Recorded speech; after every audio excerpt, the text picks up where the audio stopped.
నమస్తే help line కార్యక్రమానికి స్వాగతం.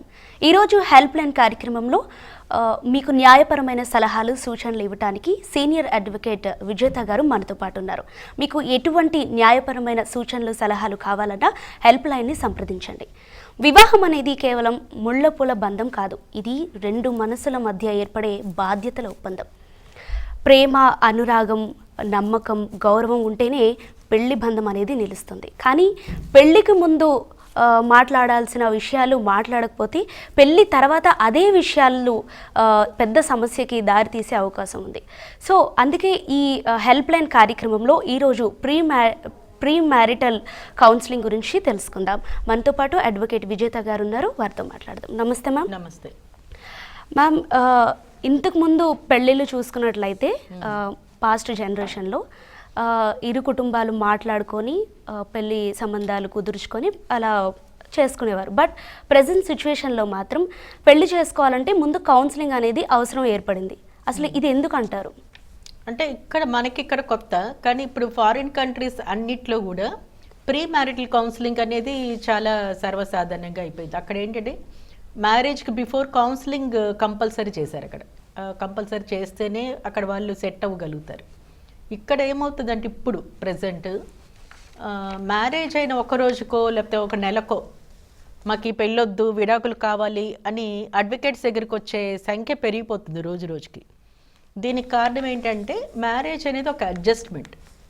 అది ఆ విషయం తెలియక మ్యారేజ్కి బిఫోర్ ఎలా అయితే ఫ్రీడమ్ ఎలా అయితే ఎంజాయ్ చేశారో అదే ఫ్రీడమ్ ఆఫ్టర్ మ్యారేజ్ కూడా అనుకుంటున్నారు. అలాగే కొన్ని అంశాల విషయంలో అవగాహన లేకపోవటం, ముఖ్యంగా ఈ ఫైనాన్స్ సంబంధించి ఎవరు ఎంతవరకు ఖర్చు పెట్టాలి, ఎవరు డబ్బులు ఇంకొకరు ఎంతవరకు వాడాలి, ఇది అవగాహన లేకపోతే అదే పెద్ద విషయం కింద విడాకులకు దారితీస్తుంది, వివాహ విచ్ఛిన్నానికి కారణమవుతుంది. అలాగే ఇప్పుడు వీళ్ళ బిహేవియర్, ఆ అమ్మాయి తరపు వాళ్ళతో కానీ ఆ అబ్బాయి బిహేవియర్ ఎలా ఉన్నా సరే, అలాగే అమ్మాయి బిహేవియర్ ఆ అబ్బాయి తరపు వాళ్ళతో కొంచెం తేడాగా అనిపించినా ఇవే విడాకులకు ఒక కారణం కింద మారిపోతున్నాయి. ఇలాంటి అన్ని విషయాల్లో కూడా పెళ్ళికి ముందు ఒక డిస్కషన్ అనేది అవసరం. అది అంటే వివాహాల్లో 7 మలుపులు ఉంటాయి. అంటే మనం పెళ్ళిలో 7 అడుగులు వేస్తారు కదా, అట్లాగే 7 ముఖ్యమైన మలుపులు ఉంటాయి ఆఫ్టర్ మ్యారేజ్. అదేంటంటే పెళ్ళైన వెంటనే ఆ అమ్మాయి అబ్బాయి తరపు వాళ్ళతో ఎలా మాట్లాడాలి, అలాగే అబ్బాయి అమ్మాయి తరపు వాళ్ళతో ఎలా మాట్లాడాలి. ఇక్కడ ఏమాత్రం తేడా వచ్చినా రెండో వ్యక్తికి తాలూకు కుటుంబ వ్యక్తులు కానివ్వండి, ఫ్రెండ్స్ కానివ్వండి, వీళ్ళల్లో ఒక బ్యాడ్ ఇంప్రెషన్ అనేది పడిపోతుంది. వాళ్ళతో మనం ఎంతవరకు మాట్లాడాలి, ఇద్దరు కలిసి ఎక్కడికి కలిసి వెళ్ళాలి, ఎక్కడికి విడివిడిగా వెళ్ళాలి, ఏ విషయాలు మాట్లాడితే బాగుంటుంది, ఏ విషయాలు మాట్లాడకపోతే బాగుంటుంది అనే అవగాహన కూడా అవసరమే. అలాగే వీళ్ళిద్దరు కలిసి హనీమూన్కి వెళ్ళినప్పుడు అక్కడ కూడా గొడవలు పడి విడాకుల వరకు వచ్చిన కేసెస్ ఉన్నాయి. సో ఎందుకంటే వీళ్ళిద్దరి మధ్య టైం ఎక్కువ ఉంటుంది. ఎప్పుడైతే టైం అనేది వస్తుందో, వీళ్ళిద్దరి మధ్య ఎక్కువ టైం స్పెండ్ చేసేది వస్తుందో అప్పుడు అపోహలు వచ్చే అవకాశం ఎక్కువ. అంటే ఏం మాట్లాడితే ఏ గొడవ వస్తుంది అనే విషయంలో కొంచెం ఆలోచించి మాట్లాడాల్సిన అవసరం ఉంది. ఎందుకంటే మ్యారేజ్ అనేది ఒక ఇన్స్టిట్యూషన్. అక్కడ పెళ్ళికి ముందు ఎలా అయితే ఫ్రీ బర్డ్గా ఉండి ఎలా ఇష్టమైతే అలా ఉన్నారో అది ఆఫ్టర్ మ్యారేజ్ కుదరదు. ఎందుకంటే ఇది ఒక రెస్పాన్సిబుల్ టై అనుకోవాలి. మనం ఒక బాధ్యతాయుతమైన బంధంలోకి ఎంటర్ అవుతున్నారు, అమ్మాయి కానీ అబ్బాయి కానీ. అటు అతని వైపు వాళ్ళని చూసుకోవాలి, అలాగే అబ్బాయి కూడా అమ్మాయి తరపు వాళ్ళని కూడా చూసుకోవటమే కాకుండా మర్యాదగా ఎలా ఉండాలి, వాళ్ళకి ఎలా గౌరవించాలి, ఇవన్నీ ఉంటాయి. ఈ గౌరవ మర్యాదలకి ఏమాత్రం కొంచెం తేడాలు అనిపించినా కూడా ఇద్దరిలో పొరపచ్చాలు రావడానికి అదే ఒక కారణం కింద మారుతుంది. అలాగే పిల్లలు పుట్టినప్పుడు ఎవరు కేర్ తీసుకోవాలి, అలాగే ఫైనాన్స్, ముఖ్యంగా ఇద్దరికి వచ్చే సంపాదన కానివ్వండి లేదా వాళ్ళ ఆస్తుల విషయాలు కానివ్వండి, ఎవరు ఎంతవరకు ఇంటర్ఫేర్ అవ్వాలి, ఎవరి ఖర్చులు ఎవరు విడివిడిగా వేసుకోవాలి, కలిసికి ఎలా ఖర్చు పెట్టుకోవాలి, విడిగా ఎంతవరకు వాళ్ళు సెపరేట్ అకౌంట్స్ మెయింటైన్ చేయాలి, వీటన్నిటి విషయాల్లో కూడా అవగాహన అవసరం. అలాగే పిల్లల్ని పెంచేటప్పుడు కూడా ఎవరు చూసుకుంటారు అనేది, తర్వాత వాళ్ళ ముందు వీళ్ళు ప్రవర్తించే విధానం, ఇవన్నీ కూడా సరిగ్గా లేవనుకోండి, ఈరోజు మనం చూస్తున్నాం ఓల్డేజ్ హోమ్స్. రీజన్ ఏంటి? తల్లిదండ్రుల మీద గౌరవం లేకపోవటం. అంటే ఆఫ్టర్ మ్యారేజ్ పిల్లలు పుట్టిన తర్వాత వాళ్ళ ముందు మాట్లాడకూడని విషయాలు గనక ఆ తల్లిదండ్రులుగా మారిన తర్వాత వాళ్ళు మాట్లాడితే వాళ్ళ మీద పిల్లలకి గౌరవం ఉండదు. సో ఇవన్నీ కూడా చాలా చాలా ఇంపార్టెంట్ విషయాలు. ఇవి తెలియకపోవటం వల్ల ఏమవుతుందంటే ఒకళ్ళనొకళ్ళు అడ్జస్ట్ అవ్వలేము అనే, ఇప్పుడు ఏంటంటే ఫ్రీడమ్ ఎక్కువ ఉంది, ఎవరి దారులు వరకు ఉన్నాయి, అలాగే ఆపర్చునిటీస్ కూడా చాలా ఉన్నాయి. కాబట్టి అడ్జస్ట్ అవ్వటం అనేది వాళ్ళకి సరిపడట్లేదు. అందుకోసమే మ్యారేజ్కి బిఫోరే వాళ్ళ కౌన్సిలింగ్ అవసరం, అడ్జస్ట్మెంట్ అవసరం. ఈ అడ్జస్ట్మెంట్కి మనం అనుగుణంగా ఉంటాము అనుకుంటేనే మ్యారేజ్లోకి ఎంటర్ అవ్వాలి. లేదు మేము అడ్జస్ట్ అవ్వలేము, ఆఫ్టర్ మ్యారేజ్ కూడా మేము ఇలాగే ఉంటాం అన్నప్పుడు మ్యారేజ్లోకి వెళ్ళకపోవడం బెటర్ అనే విషయం వాళ్ళ కౌన్సిలింగ్ ద్వారా మాత్రమే అర్థమవుతుంది. ఇలాంటి విషయాలు అర్థం కాలేదనుకోండి, ఇవన్నీ చాలా చాలా సెన్సిటివ్. అది బిఫోర్ మ్యారేజ్ డిస్కషన్ అనేది జరగకపోతే, అంటే ఒకటి మీరు అడగచ్చు, బిఫోర్ మ్యారేజ్ ఒప్పుకుంటారు, ఆఫ్టర్ మ్యారేజ్ అదే విషయాలు మ్యారేజ్ అయిపోయింది కదా అప్పుడు ఏదో చెప్పాను, ఇప్పుడు దాని గురించి కట్టుబడి ఉండాల్సిన అవసరం నాకు లేదు అని అన్నారనుకోండి. అట్లీస్ట్ మ్యారేజ్ బిఫోర్ కనుక డిస్కషన్ అయితే ఇలాంటి విషయాలు ఉంటాయి ఆఫ్టర్ మ్యారేజ్ అనే ఒక అవగాహన ఉంటుంది. అలా సిచ్యుయేషన్ వచ్చినప్పుడు ఎలా చేయాలి ఏంటనేది కౌన్సిలింగ్లో ఒక డిస్కషన్ అనేది అవుతుంది. కాబట్టి నిజంగా అలాంటి సిచ్యుయేషన్ వచ్చినప్పుడు మనం ఎలా డీల్ చేయాలి అనేది ఒక మైండ్ సెట్ అనేది ఏర్పడుతుంది. ఎలా డీల్ చేయాలి అనేది కూడా అవసరమే కదా. అలాగే కొన్ని కేసెస్ అన్నమాట, ఆఫ్టర్ మ్యారేజ్ వాళ్ళకి డిసీజెస్ ఉన్నాయని తెలిసిందనుకోండి, అప్పుడు section 14 of family court act కింద 1 year అవ్వకముందే విడాకులకు అప్లై చేయొచ్చు. ఇప్పుడు మెంటల్ ఇల్ అనుకోండి, నయం కాని వ్యాధి అనుకోండి, అది చెప్పాలి. అలాగే మూర్ఛరోగం ఎపిలెప్సీ అనేది ఒక డిసీజ్ అనుకోండి, అది కూడా పెళ్ళికి ముందు డిస్క్లోజ్ చేయాలి. చెప్పలేదనుకోండి, అదే ఒక ground. Section 12 of Hindu marriage act కింద ఎవరైనా కనుక మూర్ఛరోగం ఉన్న విషయం చెప్పకుండా దాచిపెట్టి పెళ్లి చేసుకున్నారనుకోండి, అదే గ్రౌండ్ కింద విడాకులు తీసుకోవచ్చు. అది సంవత్సరం లోపే తీసుకోవచ్చు. జనరల్గా ఏ కేసు అయినా సరే సంవత్సరం తర్వాత మాత్రమే విడాకులకు అప్లై చేయాలి. లేదా ఏ కారణం లేకుండా 2 సంవత్సరాలు విడివిడిగా ఉన్నారనుకోండి అప్పుడు, లేదా క్రూరత్వంతో బిహేవ్ చేసిన కొన్ని గ్రౌండ్స్ ఉన్నాయి. అలాంటి గ్రౌండ్స్ కవర్ అయితేనే విడాకులు తీసుకుంటారు. కానీ ఇప్పుడు ఇలాంటి విషయాలు ఏమవుతుందంటే హెల్త్ పరంగా వచ్చినప్పుడు అవి section 14 of family court act కింద 1 year బిఫోరే ఆ కేసు ఫైల్ చేసి విడాకులు అడగచ్చు అనమాట. సో ఇవన్నీ కూడా చాలా చాలా సెన్సిటివ్ విషయాలు. ఇలాంటివన్నీ కూడా పెళ్ళికి ముందు డిస్క్లోజ్ చేయాలి. ఏదో ఒకటి పెళ్ళి అయిపోతే చాలే, పెళ్ళి తర్వాత హెల్త్ విషయం బయటపడినా పర్వాలేదు అని అనుకున్నారనుకోండి, రేపొద్దున అదే ఒక గ్రౌండ్ కింద మారుతుంది.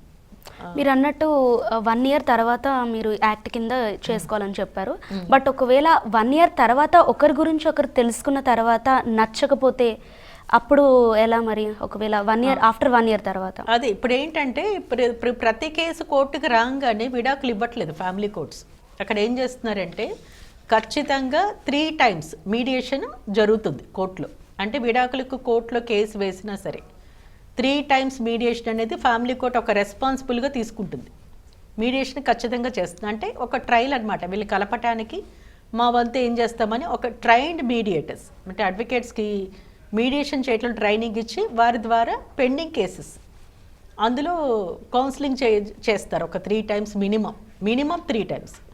ఇంకా అవసరమైతే ఇంకొన్ని మీడియేషన్ సెషన్స్ కూడా ఉంటాయి కోర్టులో.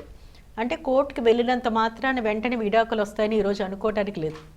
అది 89 CPC కింద ప్రతి కేసు కూడా కంపల్సరీ మీడియేషన్ చేయాల్సిందే. అలాగే ఫ్యామిలీ మెంబర్స్ మధ్య వచ్చే ఆస్తి వివాదాలు కూడా ఈ మీడియేషన్ అనేది చేస్తారనమాట.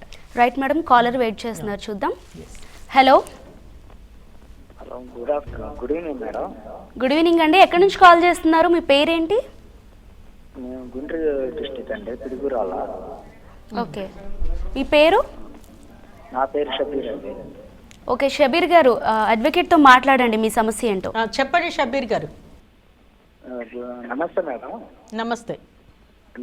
నాకు కూడా సెకండ్ మ్యారేజ్, ఆ అమ్మాయి కూడా సెకండ్ మ్యారేజ్ మేడం. అయితే సెకండ్ మ్యారేజ్ అని చెప్పి నేను కూడా చేసుకున్నాను. చేసుకున్న తర్వాత 2 yearsకి ఒక పాప పుట్టింది. ఉమ్, ఈ 2 years లోని చాలా గొడవలు అయినాయి, నా మీద ఫేక్ కేసులు చాలా పెట్టింది పోలీస్ స్టేషన్లో, అయినా భరించాను పిల్లల కోసం. ఉమ్, తర్వాత ఆ అమ్మాయికి నేను 4వ వాడిని అని చెప్పి తెలిసింది.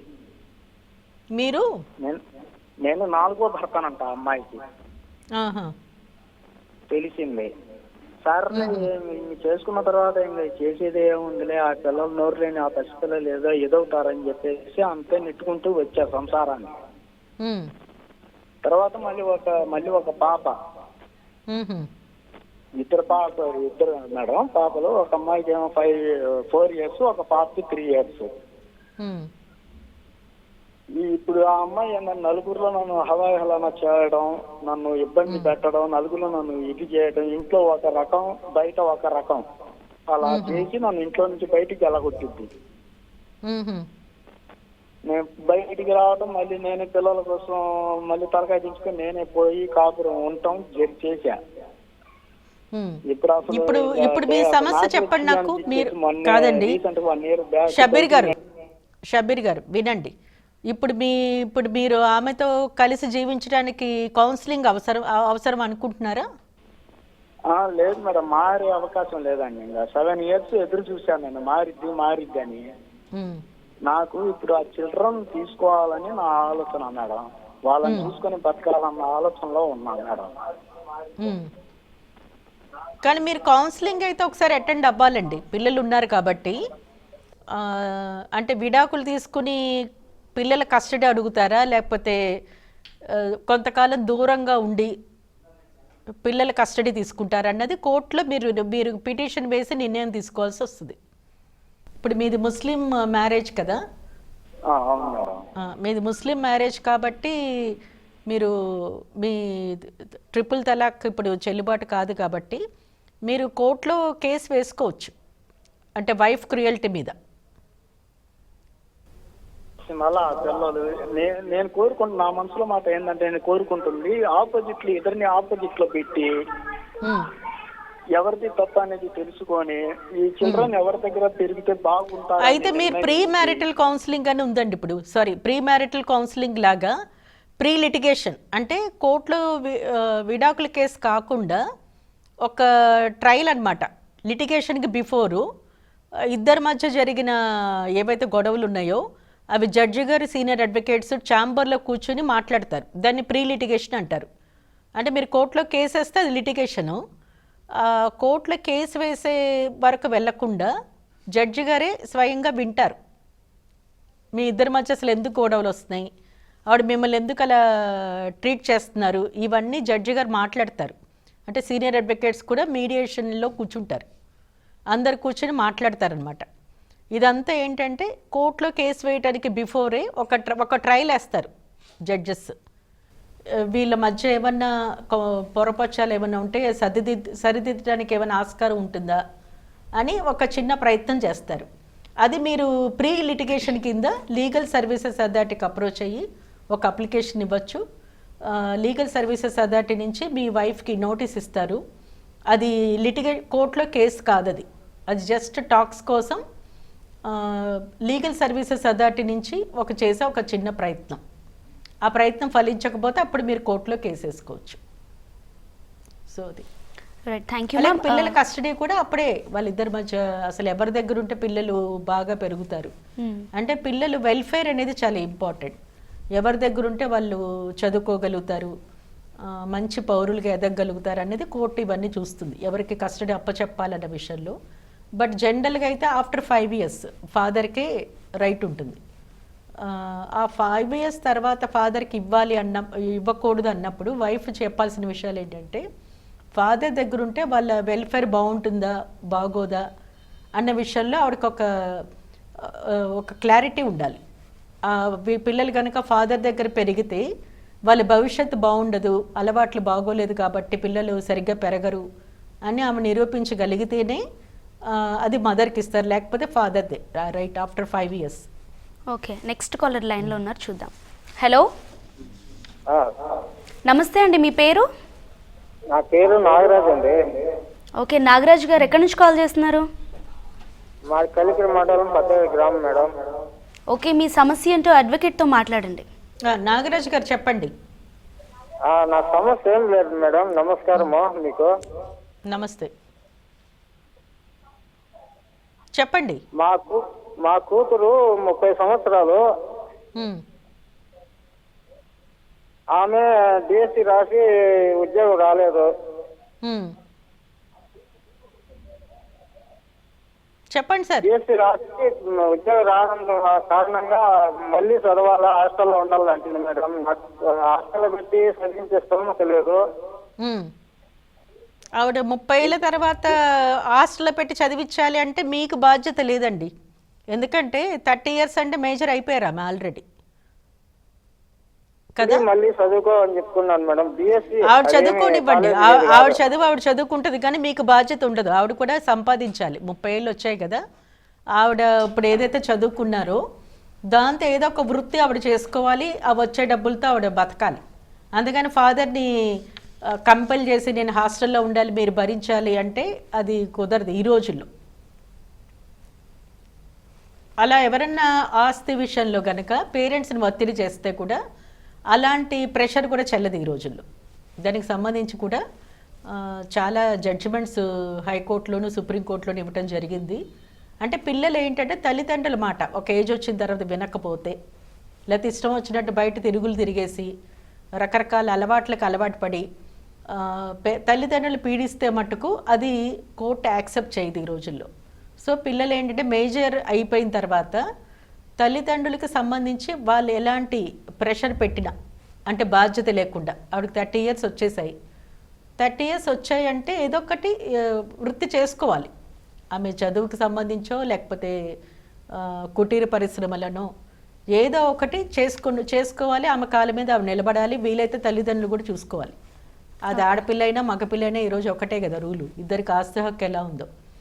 కాబట్టి మీరు మీ అమ్మాయికి క్లియర్గా చెప్పండి, హాస్టల్లో పెట్టడం కాదమ్మా, 30 ఏళ్ళు వచ్చాయి కదా, నువ్వు ఏదో ఒక వృత్తి విద్య చేసుకోవాలి. కుటీర పరిశ్రమ, సెల్ఫ్ ఎంప్లాయ్మెంటో లేకపోతే ఏదో ఒక ఉద్యోగమే వెతుక్కుని ఆమె కాళ్ళ మీద ఆమె బ్రతకడానికి ప్రయత్నం చేయాలి. దానికి సంబంధించి మీరు మోరల్ సపోర్ట్ ఇవ్వచ్చు, అంతవరకే. మేడం, మరి నెక్స్ట్ కాలర్ చూద్దాం. హలో, నమస్తే అండి. హలో హలో, మీ పేరు చెప్పండి. ఓకే, యాదగిరి గారు ఎక్కడి నుంచి కాల్ చేస్తున్నారు? నేను హైదరాబాద్ నుంచి అండి. ఓకే, సమస్య ఏంటో చెప్పండి. మేడం, నా బాబు పాప ఉన్నారండి. హైదరాబాద్ నుంచి అండి. చెప్పండి మేడం. సమస్య అంటే ఏం లేదండి, మా పిల్లలు కొద్దిగా స్టడీ పరంగా కొద్దిగా వీక్నెస్ ఉన్నారు. వాళ్ళని ఎట్లా గైడ్ చేయాలనేది కొంచెం కోఆపరేట్ మేడం. అంటే పిల్లలు చదువుకోవటం విషయంలోనా లేకపోతే ప్రవర్తన విషయంలోనా? చదువు విషయంలో మేడం. అయితే మీరు ఒకసారి సైకాలజీ కౌన్సిలర్స్ ఉంటారు, అంటే సైకాటిస్ట్ కాదు, సైకాలజీ కౌన్సిలర్స్ కొంతమంది ఉంటారండి. వారు ఏంటంటే మీ పిల్లలకి కొంచెం అది ఎగ్జామ్స్ విషయంలో కానీ చదువు విషయంలో కానీ వాళ్ళలో తెలియని భయాలు ఏమన్నా ఉంటే కూడా వాళ్ళు కౌన్సిలింగ్ చేస్తారు. దానికి కొన్ని సైకలాజికల్ టిప్స్ కూడా వాళ్ళు చెప్తారనమాట. అంటే ఏ విషయంలో భయపడుతున్నారో చదువు విషయంలో అలా ఏవో కొన్ని లాక్స్ ఉంటాయి మనకు తెలియని సబ్కాన్షియస్ మైండ్లో. అట్లాంటి విషయాల వల్ల కూడా చదువు విషయంలో పురోగతి ఉండకపోవచ్చు, కొంచెం భయాలు కూడా ఉండొచ్చు. అట్లాంటివన్నీ కూడా మీకు ఏంటంటే సైకాలజీ కౌన్సిలర్స్ హెల్ప్ తీసుకోవటం వల్ల అవి క్లియర్ అవుతాయి. అది మీరు అంటే మనకి చాలామందికి ఏంటంటే సైకాలజిస్ట్ దగ్గరికి వెళ్ళి కౌన్సిలింగ్ తీసుకోవటానికి వెనక ముందు ఆలోచిస్తారు, కానీ అది అవసరం. అంటే ఏ రీజన్స్తో వాళ్ళకున్న తెలియని భయాలు ఏవైతే ఉన్నాయో వాళ్ళకి అవి ఉన్నా కూడా సరిగ్గా చదవలేరు. సో కాబట్టి మీరు సైకాలజీ కౌన్సిలర్ హెల్ప్ తీసుకోవడం మంచిది. ఓకే, నెక్స్ట్ మీరు ఇంతకు ముందు చెప్పారు కదా మ్యామ్, పెళ్లికి ముందు తీసుకోవాల్సిన జాగ్రత్తలు, వాళ్ళు మాట్లాడాల్సింది ఏంటి అన్నది. అయితే మీ అబ్జర్వేషన్ ప్రకారం మీ దగ్గరికి ఇలాంటి కేసులు ఎంత శాతం వచ్చాయి? అసలు చాలా వచ్చాయి. ముఖ్యంగా కాలేజీ పిల్లలకి మేము ప్రీ మ్యారిటల్ కౌన్సిలింగ్ ఇచ్చినప్పుడు ఏంటంటే వాళ్ళు చాలామంది మమ్మల్ని ఒక క్వశ్చన్ అడిగారు, నిజంగా పెళ్లి తర్వాత ఇన్ని ఉంటాయా, మేము ప్రతి విషయంలో ఇంత జాగ్రత్త తీసుకోవాలని. ఎస్, మీకు ఖచ్చితంగా జాగ్రత్త పడాలి. ఏమవుతుందంటే పెళ్ళికి ముందు హ్యాపీగా ఎంజాయ్ చేస్తారు, అది లవ్ మ్యారేజ్ అయినా కానివ్వండి, అరేంజ్డ్ మ్యారేజ్ అయినా కానివ్వండి. కానీ అప్పుడు ఎలాంటి అడ్జస్ట్మెంట్లు ఉండవు. ఆ కనిపించిన కాసేపు ఏదో సరదాగా మాట్లాడుకుంటారు, మళ్ళీ సెపరేట్ అయిపోతారు. కానీ వివాహం అయిన తర్వాత ఇద్దరు ఒకే చోటు ఉండాలి. ఆ ఒకే చోటు ఉన్నప్పుడు చిన్న చిన్న మిస్అండర్స్టాండింగ్స్ కూడా చాలా భూతద్దులో చూస్తారు. అవి అడ్జస్ట్ కాలేని పరిస్థితులు ఉంటాయి. కానీ ప్రతి విషయాన్ని, ముఖ్యంగా ఫైనాన్స్, ఈ ఫైనాన్స్కి సంబంధించి కలిసి జాయింట్ అకౌంట్లో ఎంత అమౌంట్ మనం పెట్టుకోవాలి, సెపరేట్గా ఎంత అమౌంట్ మనం పెట్టుకోవాలి అనే విషయంలో క్లారిటీ లేకపోతే మటుకు అదే ఓ పెద్ద ఇష్యూ కింద మారి విడాకులకు అదే మెయిన్ రీజన్ అవుతుంది. ఈ ఫైనాన్స్ అనే రీజన్తోనే చాలా కేసెస్లో డొమెస్టిక్ వైలెన్స్ కానివ్వండి, మెంటల్ హెరాస్మెంట్ కానివ్వండి, ఫిజికల్ హెరాస్మెంట్ కానీ, ఇవన్నీ కూడా main reason financial. Right ma'am. Next caller ఎవరో చూద్దాం. హలో, నమస్తే అండి. నమస్తే మేడం. మీ పేరు? మా పేరు సత్యనారాయణ మేడం. మాది ధర్మవరం గ్రామం, జోగులాంబ జిల్లా, గద్వాల. ఓకే సత్యనారాయణ గారు, మీ సమస్య ఏంటో అడ్వకేట్తో మాట్లాడండి. ఓకే చెప్పండి. మా పేరు సత్యనారాయణ గారు చెప్పండి. మేడం నమస్తే మేడం. నమస్తే. మేము ఏదో రోడ్డు మీద చిన్న అది బండి పెట్టుకొని కూరగాయల వ్యాపారం చేసుకొని బతాం మేడం. మ్మ్. అయితే ఇక్కడ లోకల్ ఎర్రవల్లి చౌరస్తా అని ఒకటి ఉంది. మ్మ్. అక్కడ ఫ్రెండ్స్, బాబుకి ఫ్రెండ్స్ వాళ్ళు వీళ్ళు ఉంటారు కదా మేడం. ఆ బాబు ఏదో అగ్గిపెట్టి ఆడినాడు సిగరెట్ కొరకు అని చెప్పి అడిగితే వాళ్ళు కొడుతుంటే ఆ బాబుని ఎక్కించుకొని వచ్చినాడు. మ్మ్. మా బాబు ఏదో పిల్లోని కొడుతున్నారు కదా అని చెప్పి ఏదో ఎక్కించుకొని వచ్చినాడు మేడం. ఎక్కించుకొచ్చి ఇంటి దగ్గర పెట్టి మళ్ళీ బాబు క్రికెట్ గ్రౌండ్ పోతుంటే వాటర్ బాటిల్ తీసుకుంటుంటే షాప్ దగ్గర వచ్చి 6 మంది కార్లో వచ్చి 5 మంది దిగి వాళ్ళు కొడుతున్నారు మేడం. మ్మ్. కొడుతుంటే ఎందుకు కొడుతున్నారు, మీకు మాకు సంబంధం లేదు, మీరు ఎవరు ఇంతవరకు మిమ్మల్ని చూడలేదు, మీరు నన్ను చూడలేదు కదా, ఎందుకు కొడుతున్నారు అంటే, అరే నువ్వు వాడిని కొడుతుంటే వాడిని ఎక్కించుకొని వచ్చినావు, వాడు పొగ మా ముఖం మీద వదిలినాడు, నువ్వే దొరికొచ్చినావు, నువ్వే చెప్పినావు వాడు, అందుకని మా మీద తిట్టినాడు అది ఇది అని చెప్పి వీడిని కొట్టినారు మేడం. కొడితే ఆ కోపం తట్టుకోలేక పక్కనే చికెన్ సెంటర్ ఉంటే ఒక కత్తి పట్టుకున్నాడు మేడం. ఆ ముద్దు మీద ఉన్న కత్తి చికెన్ కొట్టేది పట్టుకొని ఇప్పుడు కొట్టాను రా, ఇప్పుడు దన్నాను రా, రాను ఇప్పుడు చూద్దాం అని చెప్పి కత్తి పట్టుకున్నాడు మేడం. మ్మ్. వాళ్ళ బ్యాచ్ చిన్నగా ఒక వీడియో తీసి ఎస్ఐకి పెట్టినారు. మ్మ్. ఎస్ఐకి పెట్టిన తర్వాత వాళ్ళు ఆడున్నాడు ఆ బాబుని తోలుకొని రండి ఇట్లా నిమిషం చేస్తున్నారు రోడ్డు మీద అని చెప్తే అప్పటికల్లా జువెనైల్ హోమ్ లో పెట్టారా ఆ బాబుని?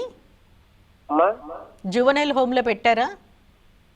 అంటే చిన్నపిల్లల అబ్జర్వేషన్ ఆడ వాళ్ళు వీళ్ళు షాపుల దగ్గర పెద్ద మనుషులు వాళ్ళు వీళ్ళు ఉంటారు కదా మేడం, వాళ్ళంతా ఉండి పోన్రా ఎందుకురా మీకు గొడవ అది ఇది అని చెప్పి వాళ్ళు కత్తి గుంజుకొని అది తప్పరా అట్లా పట్టుకోకూడదు అది అని చెప్పి తిట్టి పంపించినారు మేడం. పంపిస్తే రాత్రి మరి 7 గంటల తర్వాత, ఇదేమో 4 గంటలకి 5 గంటలకి ఇష్యూ జరిగింది మేడం. మాకు కూడా తెలియదు.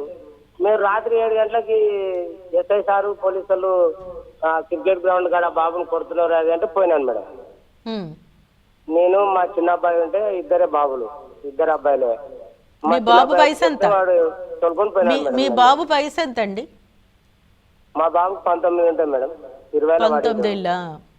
ఓకే, మామూలు కోర్టుకి తీసుకెళ్ళిపోతారు. 18 ఇయర్స్ అయితే జువెనైల్ హోము, 19 ఇయర్స్ కాబట్టి ఇది మామూలు జనరల్గానే చూస్తారు. కానీ మీ అబ్బాయికి అలా కత్తి పట్టుకోవటాలు ఇవన్నీ ఉన్నప్పుడు ఎవరైనా వీడియో తీశారనుకోండి, అది క్రిమినల్ కేసు కింద తీసుకుంటారు. కత్తి పట్టుకోవటం అనేది అది మారణాయుధం కింద అవుతుంది. అలా పట్టుకొని నించున్నాడు ఎవరైనా వీడియో తీశారంటే అది జనరల్గా పోలీస్ కేసు చేస్తారు. కానీ అక్కడ కూడా మీరు ప్లీ బార్గెనింగ్ అని ఉంటుంది మనకి క్రిమినల్ కేసెస్లో. లీగల్ సర్వీసెస్ అథారిటీ అంటే ఎవరైనా ఏదైనా క్షణికావేశంలో ఒక చిన్న నేరం చేశారనుకోండి, ఇది నేను క్షణికావేశంలో చేశాను, ఇది నా తప్పు అని లీగల్ సర్వీసెస్ అథారిటీ ముందు వాళ్ళు కనుక ఒక అప్లికేషన్ పెట్టుకుంటే అది కోర్టు చాలాసారి క్షమిస్తుంది. అది ఒక మొదటి అపరాధం కింద. అట్లా మీరు ప్లీ బార్గెనింగ్ అంటారు దాన్ని. అంటే చేసిన నేరాన్ని ఒప్పుకుంటూ మళ్ళీ నేను ఇలాంటి నేరాన్ని నేను చెయ్యను అని చెప్పే ఒక పద్ధతి అనమాట. అది లీగల్ సర్వీసెస్ అథారిటీలో ఒక అప్లికేషన్ పెట్టుకుని లోక్ అదాలత్ అక్కడ కూడా జరుగుతుంది. అది పెట్టుకుని మీరు ఒక్కసారి అంటే మళ్ళీ ఇలాంటి నేరం మేము చెయ్యము అని అండర్టేకింగ్ ఇవ్వాలన్నమాట. అట్లా చేసి మీ అబ్బాయిని మీరు ప్రస్తుతానికి సేవ్ చేయొచ్చు. మళ్ళీ అలా చేయకుండా మీరు మీ అబ్బాయికి కౌన్సిలింగ్ చేయాలి. రైట్, థ్యాంక్ యూ విజేత గారు. అయితే ఇప్పుడు భార్యాభర్తల మధ్య చిన్న చిన్న గొడవలు వస్తూ ఉంటాయి. అసలు ఆ గొడవలు ఇంకా పెద్దగా అవడానికి దారి తీస్తుంది. సో దాని నుంచి బయటపడాలంటే ఏం చేయాలి అసలు? అంటే మనం ఎప్పుడైనా సరే ఆఫ్టర్ మ్యారేజ్ ఏంటంటే పెళ్ళికి ముందు ఎలా అయినా మాట్లాడచ్చు. కానీ ఆఫ్టర్ మ్యారేజ్ కొన్ని విషయాల్లో సర్దుకుపోవటం అనేది చాలా అవసరం. అది మించి వేరే విషయాల్లో గనక సర్దుకుపోలేనంత పరిమితి దాటింది అనుకోండి, అప్పుడు మాత్రమే కౌన్సిలింగ్ అవసరం అవుతుంది. అంటే మన పరిధిలో మనం ఎంతవరకు మనం సర్దుకోగలుగుతాం. చిన్న చిన్న విషయాలు అనుకోండి, అడ్జస్ట్మెంట్లో ఒక్కొక్కసారి కోపంలో క్షణికావేశంలో వెంటనే ఒక మాట తోలటం వల్ల అది పెద్దదవుతుంది. అలాంటప్పుడు కొంచెం సంయమనం పాటిస్తే ఆ టైంలో కొంచెం అంటే వెనకటికి మన తరం వాళ్ళు ఏంటంటే ఎవరైనా ఒకళ్ళు కోపంగా ఉన్నారనుకోండి, రెండో వాళ్ళు సైలెంట్గా మెయింటైన్ చేసేవాళ్ళు. మళ్ళీ వాళ్ళు నార్మల్ అయినప్పుడు ఆ విషయాన్ని మళ్ళీ వాళ్ళు డిస్కస్ చేసేవారు. అంటే అప్పటి కాలంలో దాన్ని ఏమంటారు, లోక్యం అంటాం. ఇప్పుడు కాలం వాళ్ళకి లోక్యం అనేది లేదు. ఆ టైంకి ఏది అనిపిస్తే అది అనేస్తారు వెంటనే. అంతేగాని వేరే వాళ్ళు కోపంలో ఉన్నారు, మనం కొంచెం కాసేపు వాళ్ళ మూడు మళ్ళీ నార్మల్కి వచ్చాక చెప్దాం అనేది ఈరోజు లేదు. ఆ లేకపోవటం వల్ల ఏమవుతుందంటే అది చిలికి గాలివాన్లాగా మారుతుంది ఒక్కొక్కసారి ఆ గొడవలు. ఇలాంటి విషయాలన్నీ కూడా కౌన్సిలింగ్లో చెప్పడం జరుగుతుంది. ఈ కౌన్సిలింగ్లో చెప్పటం వల్ల ఏంటంటే మనం మ్యారేజ్లో ఒక అడ్జస్ట్మెంట్ కాబట్టి మనం అలాంటి దానికి సిద్ధంగా ఉన్నాము అనుకున్నప్పుడు మాత్రమే ఈ మ్యారిటల్ టైలోకి ఎంటర్ అవ్వటం మంచిదని మేము చెప్తాం. అంటే చిన్న చిన్న వాటికి కూడా కోపాలు తెచ్చుకున్నారనుకోండి, అది మ్యారేజ్ అనే ఇన్స్టిట్యూషన్ అవ్వదు కదా. అంటే మనం అందులోకి ఎంటర్ అవుతున్నామంటే చాలా వాటికి మనం సిద్ధపడి ఉండాలి. అలాగే మ్యారేజ్ అనేది ఏంటంటే ఒక రెండు కుటుంబాల మధ్య ఒక కలయిక అనుకోవాలి. అంటే వీళ్ళ దగ్గర రెండు కుటుంబాల తాలూకు బంధువులు కానివ్వండి, స్నేహితులు కానివ్వండి, వీళ్ళ దగ్గర ఉంటారు.